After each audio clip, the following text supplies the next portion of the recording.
The following podcast is a work of fiction, just like the Titanic. Wait, what? What? And for the movie they made of this real and tragic event, they went with romance and not horror? Insane.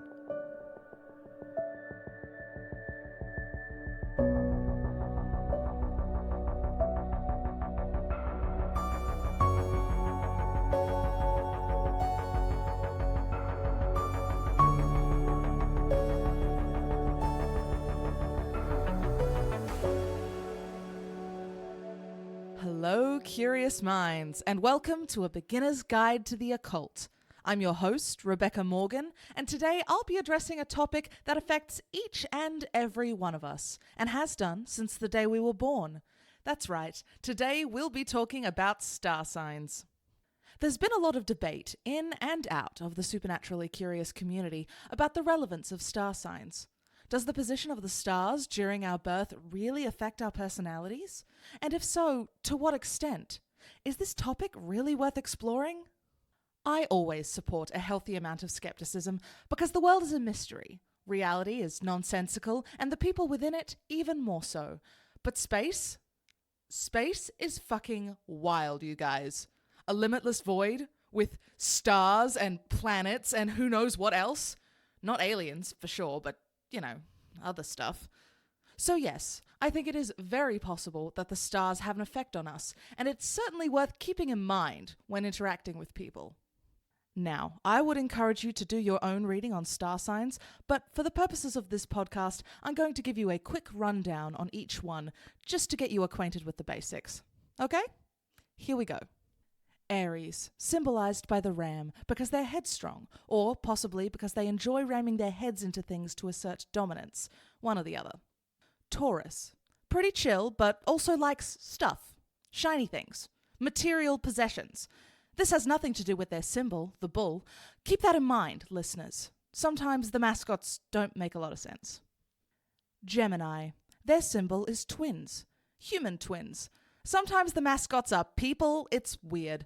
Not all twins are Geminis, and not all Geminis have twins, but all Geminis have the ability to duplicate themselves once they reach their peak human potential.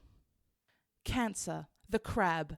They can and will grasp any situation in their metaphorical claws and drag it, kicking and screaming, into the metaphorical ocean, its salty tears mixing with seawater until it's subdued, at which point the crab will devour it whole, uncooked, over a number of days, metaphorically. Also, good people skills. Leo. You know that person at the party who treats every conversation like an improv comedy show? But twist, they know there's a talent scout in the audience, and they're only going to offer to represent one of you. So even though the banter seems lighthearted and fun, it is absolutely a competition. You know that person? Yeah, they're a Leo. Virgo. Wise, practical, intelligent, self-reliant, smarty pants. Also, their mascot is a virgin. They're basically nerds. Libra. Is everybody all right here? Do you guys like the drinks? Because I can pop out to the bottle shop if you're not feeling this rosé. No? Okay, great. Oh, how do you like the hummus? I made it myself. The recipe was pretty straightforward, but growing the chickpeas from seeds was a little challenging. This really isn't the climate for them, Do you like it? Scorpio. Intense, passionate, sexual, powerful, dancing, drinking, great abs, hair toss, taxi, nice apartment. Cat? Is that a cat? I didn't know you had a cat. What's her name? Mittens? That's so cute. Wait, I'm getting distracted. Bedroom. Lights off. Lights on. Sweaty. Loud. Angry banging on roof. Less loud. Sleep. Wake up. Eggs? Sagittarius. An adventurer. They seek exciting experiences. So, if you're on your way to do some dumb and dangerous shit and you need a friend to drive you there, Sagittarius has your back.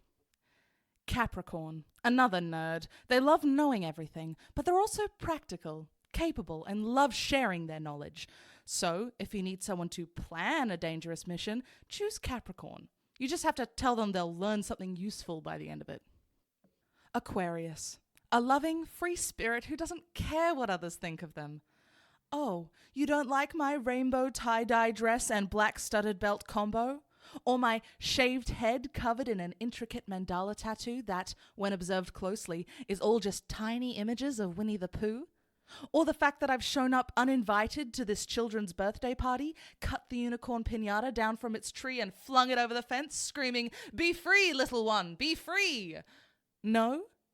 Well, that's okay. Each to their own, I guess. Live and let live! Pisces. They're supposed to be idealistic dreamers, but I once knew a Pisces who consistently ate my leftovers despite them being clearly labelled. What ideal did that embody, Christopher? Did my half a bowl of stir-fry taste good? Also, I know you stole my copy of The Goblet of Fire when you moved out, and I want it back! Christopher won't reply to my emails.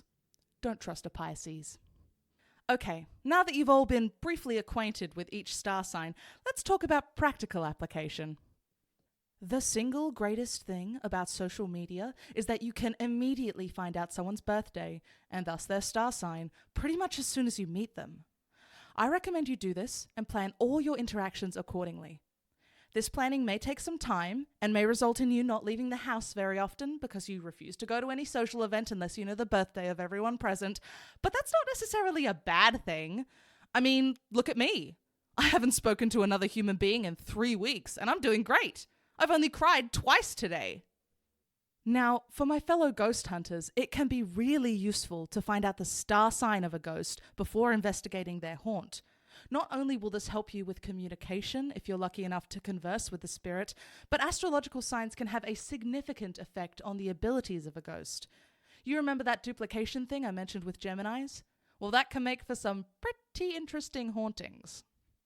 The correlation between star signs and ghost abilities is still a very new field of study, but here's what we know so far. Libras become the Bruce Willis from The Sixth Sense type of ghost. They look completely human and may not even know they're deceased. Pretty harmless, unless you make the mistake of telling them they're dead. Then there's a lot of crying, you try and give them a hug and end up walking right through them. It's a mess. Virgo ghosts can often be found haunting schools, libraries, or museums because these nerds are unstoppable and they're not going to let a little thing like death get in the way of learning. Capricorn ghosts have a distinct green aura. That's it. That's all we know. Leos are your trickster ghosts. Think Peeves from Harry Potter or Slimer from Ghostbusters. They're not out to kill you. They just want to make you miserable. Aries have a tendency to break shit. All those cases of glasses sliding off the end of a table are usually an Aries ghost. But be warned, if you don't dispel the ghost quickly, they'll soon become dissatisfied with glasses and start breaking bigger items. TVs, glass cabinets, femurs, that sort of thing. Nobody has ever seen a Sagittarius ghost. The reason behind this has been hotly debated, but many theorize that this is proof that Sagittariuses have no souls. That's why they're such risk takers during life. They got nothing to lose. Cancer ghosts want you to better yourself. They'll scare the shit out of you, but like in a positive way, usually on Christmas Eve, but only if you're rich. If you wake up in the middle of the night because your TV has mysteriously turned on or some books have fallen off their shelves, you may have a Taurus ghost. Look, they just want to do their own thing, you know? Being dead can be really boring. Just let them be. Aquarius ghosts love to flood your basement, which is very creative of them and not at all predictable. Pisces ghosts are fond of stealing things, which comes as no surprise to me whatsoever. All your missing socks and Tupperware lids are likely the result of a Pisces ghost in your home.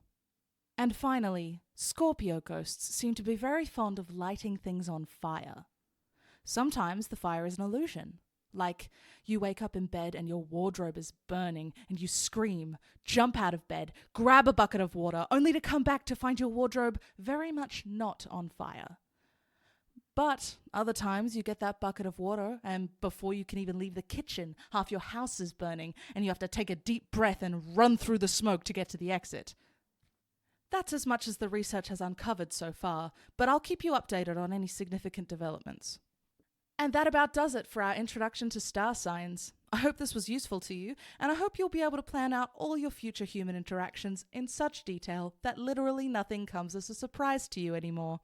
Tune in next week for more helpful advice, and remember, your entire personality was mapped out the moment your parents boned.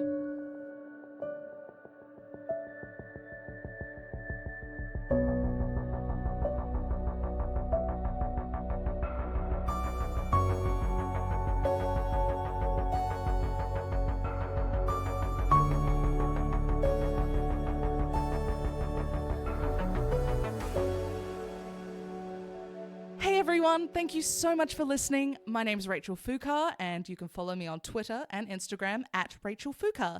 You can also support this podcast on Patreon or in real life by telling your friends about it or like leaving it a nice review on iTunes. All that stuff is like super helpful.